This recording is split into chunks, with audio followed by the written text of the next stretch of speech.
Morning students, my name is Jalak Prajapati and today we will continue the previous lecture. So, the walls between the atria and ventricles are connected to the inner walls of the heart by tough tendons. So, inside of the heart, there are a structure is situated which is called as tendons. So, the valves which are situated in atria and ventricles, they are connected between each others. They are connected with each other by tendons. The tendons allow the valves to close and hold the valve flaps in place. They prevent the valves from flipping up and turning inside out. So the tendons which are situated inside the heart, they help the valves in closure and they hold the valve flaps in particular place. They are also taking care of the valves in the form of that the valves are not flipping and they are not turning in any side of the heart. So in this figure, in first figure the valve is open and in this second figure the valve is closed. A valve acts like a door that only opens in one direction. So the valve is like a door. It only opens in only one direction. Means the valve only opens in one side only, either upside or either downside. In the heart, the tendons holding the valve are like the arm holding the door. One end of each tendon is fixed to the wall of the heart, and so the valve can only open in one direction. So the valve is the tendon helps the valve to open only in one direction, and the tendons acts like an arm. The heart can pump blood because it is made up of muscle. So the heart, the middle layer of the heart, myocardium, is the cardiac muscle. So because of that muscle, the heart can pump the blood through to whole body. Muscle tissue work by contracting and relaxing. So muscle tissue works in muscle tissue contraction and relaxation occurs. All the parts of the heart on either side work together in a repeated sequence. So all the parts of the heart, like two atriums and two ventricles, they four parts of the heart work together in a particular manner. The two atria contract and relax, then two ventricles contract and relax. So first of all, contraction of the atrium is occurred, and then after contraction of atrium and relaxation, the ventricles relaxation and contraction starts. This is how blood moves through the heart and is pumped to the lungs and the body. So in this manner the blood moves inside the heart and it is then pumped throughout the body and lungs. One complete sequence of contraction and relaxation is called heartbeat. After completing one contraction and one relaxation, the whole sequence is called as heartbeat. As blood moves through the circulatory system, it moves through three types of blood vessels. So inside our body and heart, there are three types of blood vessels situated in heart: arteries, capillaries and vein. So arteries carry the blood away from the heart. Capillaries link arterioles and veins. So capillaries is the link between, means it connects arteries and veins together, and veins carry blood towards the heart. So first of all we will see about the arteries. Large vessels carry blood from heart to tissue of body. So arteries are the largest vessels of our body, and they carry blood from heart to our each type of tissues of the body. They carry oxygen rich blood. So the arteries only carry oxygenated blood with exception of pulmonary arteries. So except pulmonary artery, all the arteries which are situated in our body circulates oxygenated blood, and thick walls need to withstand pressure produced when heart pushes blood into them. That means the walls of the arteries are thick, so the pressure of blood in the arteries are more as compared to veins. Next we will see about capillaries. They are the smallest blood vessels of our body and their walls are only one cell thick and very narrow. So the walls of the capillaries are very narrow and it is very thin. Important for bringing nutrients and oxygen to tissue and absorbing CO2 and other waste products. So capillaries brings nutrients and oxygen to tissue. That means they provide oxygen and necessary nutrients to the tissue, and they help in absorbing carbon dioxide and other waste products. Next is veins. Once blood has passed through the capillary system, it must be returned to the heart, done by veins. So arteries provide their oxygenated blood to capillaries and tissues, and the deoxygenated blood then transferred to the veins and they return to the heart to purify. Walls contains connective tissue and smooth muscles. So walls of the veins are made by connective tissue and smooth muscle. Largest vein contains one-way valves that keep blood flowing toward heart. So the veins, inside the vein there is valve situated, so it prevents backflow of the blood. Many found near skeletal muscles. So many veins which have valves inside them, they found near the skeletal muscles. When muscles contract, blood is forced through the veins. So this is the figure of the arteries, veins and capillaries.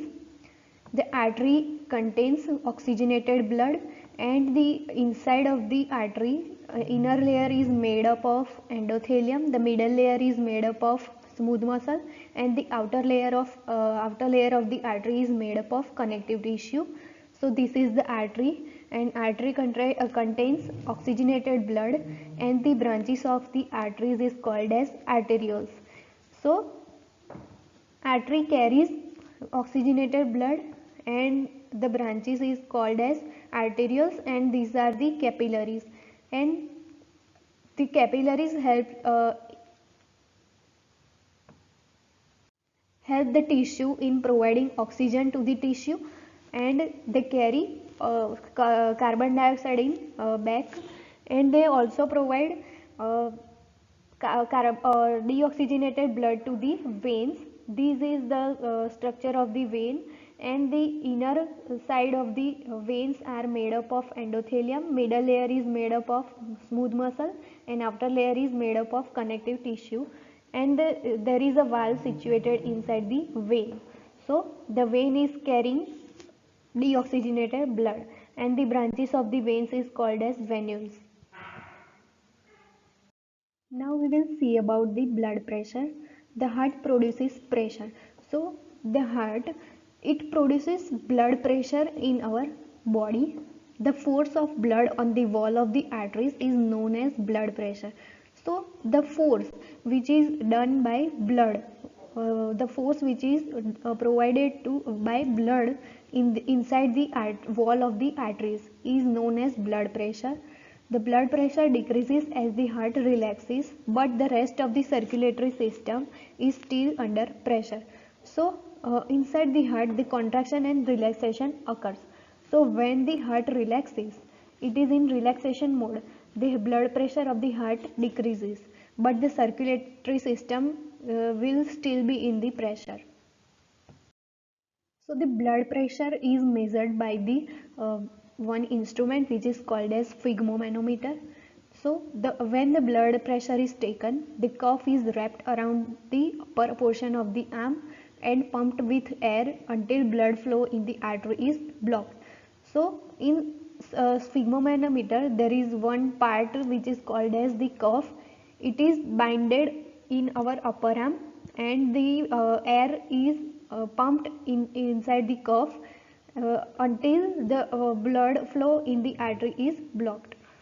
As the blood pressure in the cuff is relaxed, two numbers are recorded. So there is two pressures which are regulated, which are measured. One is systolic pressure. It is measured when the first number is taken. It is the force felt in the arteries when the ventricles contract.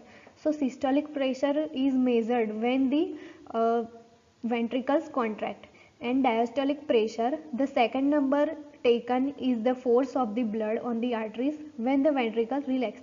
So when ventricles relaxation occur, the diastolic pressure is measured.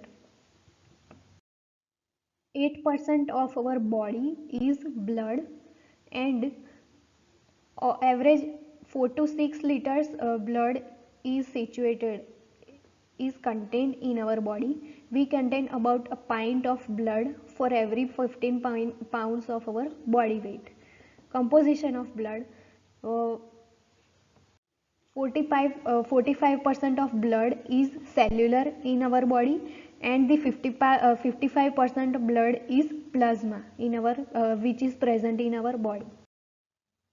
So the blood contains two types of contains plasma and blood cells. So there are three types of blood cells. First is red blood cell, second is white blood cell, and third is platelets. So we will see about plasma.